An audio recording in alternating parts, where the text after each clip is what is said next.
Hello, everybody, and welcome to another edition of the Sherlockian interview. And this evening, we're actually talking to a movie star, a TV star, and now a Sherlock Holmes pastiche writer. So, good evening, Jim. Hi, Steve. How are you? I'm doing very well. So, Jim Heatherly, where do we find you this autumn evening? Well, I live not far outside of Chicago. I live in a suburb called Bloomingdale, but it's not far out of Chicago, and I spend a lot of time in the city. Fantastic. So I teed it up a little bit there with movie star and TV star. So before we get onto the Sherlock Holmes stuff, you've been in some quite interesting films. I think the one that really jumped out at me was Batman versus Superman, which is obviously massive sort of box office. Tell us a little bit about your TV and movie career that's brought you until up to now. Well, I started out as a stage actor, and most of my acting work has been on the stage. I've done a lot of theater in Chicago, and actually did an off-Broadway play a few years back, directed by Austin Pendleton. And I got into TV and movie work just kind of by accident. My agent kind of set me up with a couple of auditions. Um, the Batman Superman, I ended up working as in I had two separate roles. I was a construction worker on I was supposed to be working on kind of a channel that was going to go between Metropolis and Gotham, and that whole storyline got completely lost. So they brought me back as a Daily Planet reporter, and I actually have a very short scene in the ultimate version with Amy Adams, where I'm a Daily Planet reporter. But boy, you got to watch real close to catch me. On TV, I've done Chicago PD, Chicago Fire, Chicago Med. Spent most of my time on Chicago PD, and I've done five or six other episodic TV shows that are filmed here in Chicago. Um, but like I said, most of my time has been on stage. But yeah, it all kind of pays the bills. Oh, absolutely. So, my wife and I are just listening to the Judi Dench autobiography, and she says a very similar thing. Her whole career pretty much was on stage, but because she became M in the Bond films, and people now suddenly associate her with movies, but most of her career on stage. So, what was the most enjoyable stage performance or run that you were in? Um, Actually, I played in It's a Wonderful Life. I played Uncle Billy in It's a Wonderful Life at a theater uh, in Indiana that sadly, because of the pandemic, has closed down. But we lost a lot of theaters around Chicago thanks to the pandemic. But I played Uncle Billy in It's a Wonderful Life, and I also understudied Clarence Oddbody, and that's probably my one of my favorite roles. And I also got a chance to play Kris Kringle in it's Miracle on 34th Street. Those two roles kind of really stayed with me for a long time. So those are two of my favorites. Fantastic, and obviously we're going to be talking about Sherlock Holmes and your Sherlock Holmes series. How did you first come to Sherlock Holmes? What was the first touch for you for Holmes? Well, I was an avid reader as a kid, and I had my grandmother was born and raised in Scotland and didn't come to the United States until she was an adult. Um, had a Scottish brogue you could cut with a knife, and she picked up on my my interest in reading, and she said, "I've got something for you." And so she bought me the entire 2-volume complete Sherlock Holmes, and that's what got me started. I was 10 or 11 when I got those books, and I just buried myself in those stories and I still read them. So I kind of got hooked on Holmes at a very early age, and for some reason, the Mrs. Hudson that I've always pictured in my mind was my grandmother, because she just struck me as the perfect Mrs. Hudson. So whenever I write about Mrs. Hudson now, I see my grandmother. So it's kind of gone full circle for me. Fantastic. And the series is called Sinister House.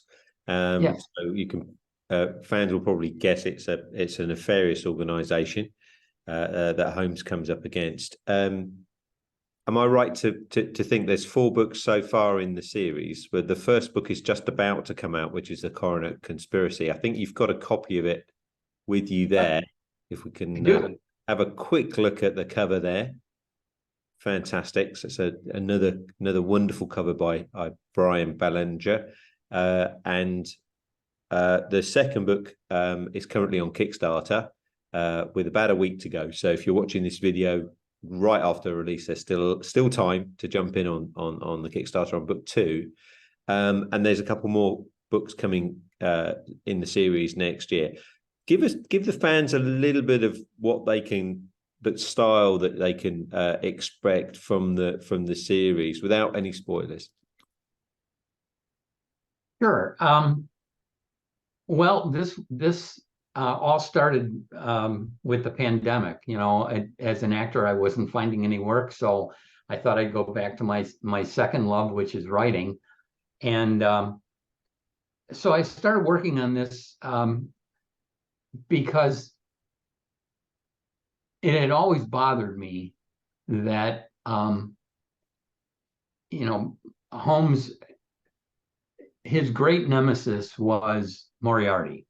And so I always wanted to know where that all started from, how he came up with the sense that he was the Napoleon of crime.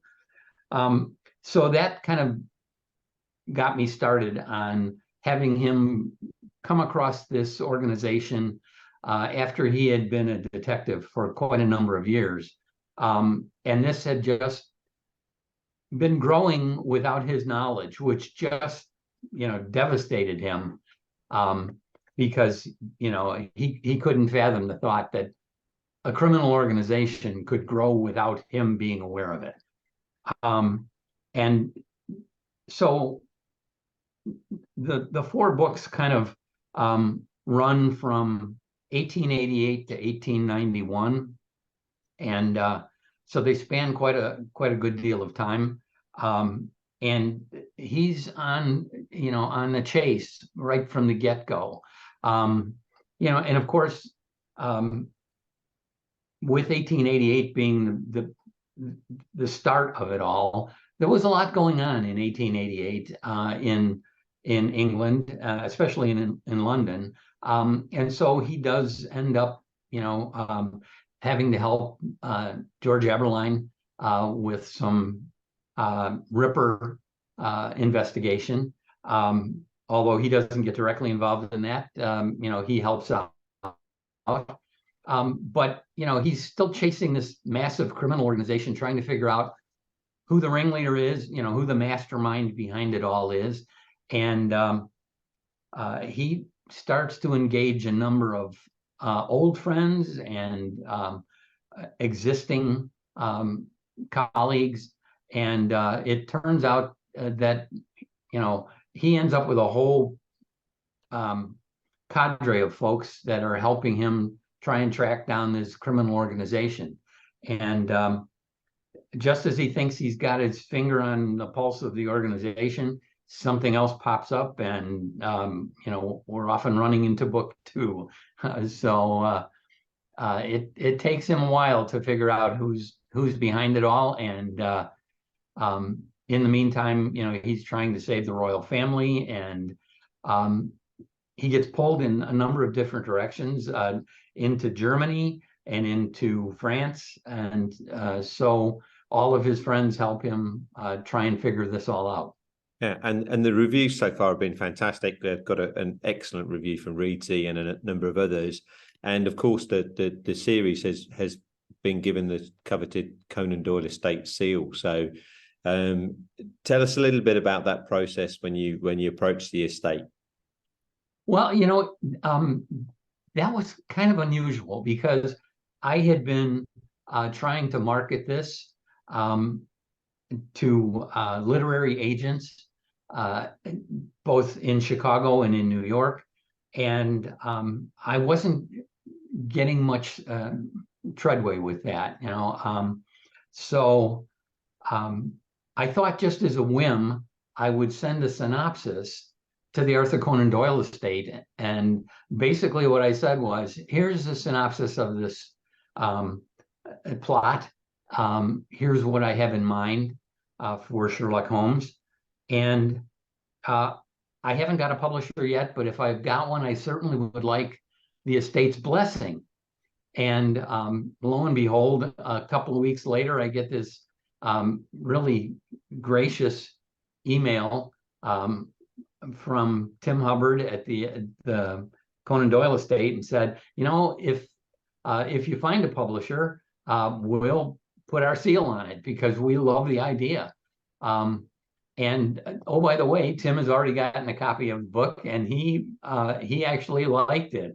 So, and he thought it was very enjoyable read and very true to the Arthur Conan Doyle canon. So that's I will never forget that, because I've got that one. I printed it and I'm having it framed. So Fantastic. Yeah, and actually, I would have never met you, Steve, if it wouldn't have been for the Arthur Conan Doyle estate, because they pointed me in your direction.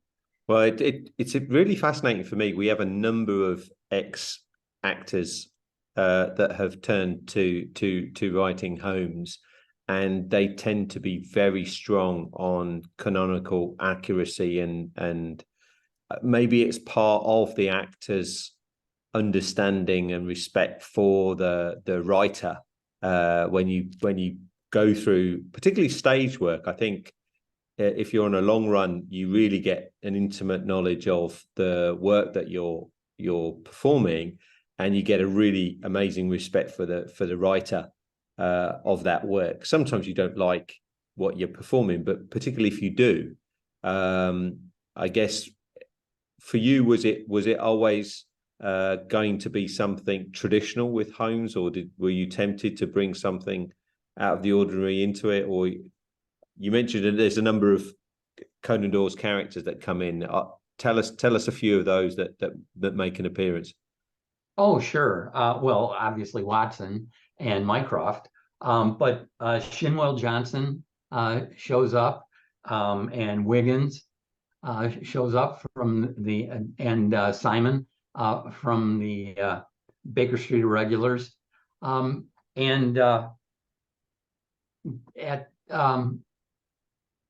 in future books, there are people that pop up that are from various stories, but I've tried to stay true to all of the books. And I did create one character that I really stole from Conan Doyle. When he was writing the original book, his first novel, he wanted to call John Watson Ormond Sacker, and bailed on that for some reason. He didn't like that name. So I adopted him as a character in the book. And so Ormond Sacker is now an old school chum of Sherlock Holmes. So, not only did I try and stay true to the canon, but I paid real attention to the things that Doyle kept and tossed out. And if I could use them somehow in the book, I made sure that I did. and of course I've created a heck of a lot of other characters for this. There's a lot of real life characters in this book too. So that was one of the other things that made it so challenging to write, because of the time frame, I had to make sure that if I was including a character that existed in real life, that I actually had to keep those dates correct so that those people could actually be where I said they were going to be on those particular dates. So it took about 600 hours of research for the book, but I think it was well worth it. Yeah, and the traditional Sherlock Holmes fans are going to absolutely love those Easter eggs that you've dropped in there. You've mentioned one of the characters, and there's loads more for the traditional fans to pick up on there. And they do notice the differences, and they pay attention to the dates. And book 2 coming out just before Christmas, and then book 3 and book 4 coming out next year. So those are complete. Have you ever been tempted to do any short story writing of Holmes? Yeah, actually, I've got 2 that I'm working on, and one will have to do with Irene Adler, so she'll be back, and then one of the characters that appears in the first book, a newly created character, is going to have her story told by Watson, to kind of explain why he was so concerned in this first book, and why he didn't want Holmes to engage her to help him on a particular little encounter that he was planning. So that's going to be truly written in the style of all of the Conan Doyle stories, where Watson is going to be narrating.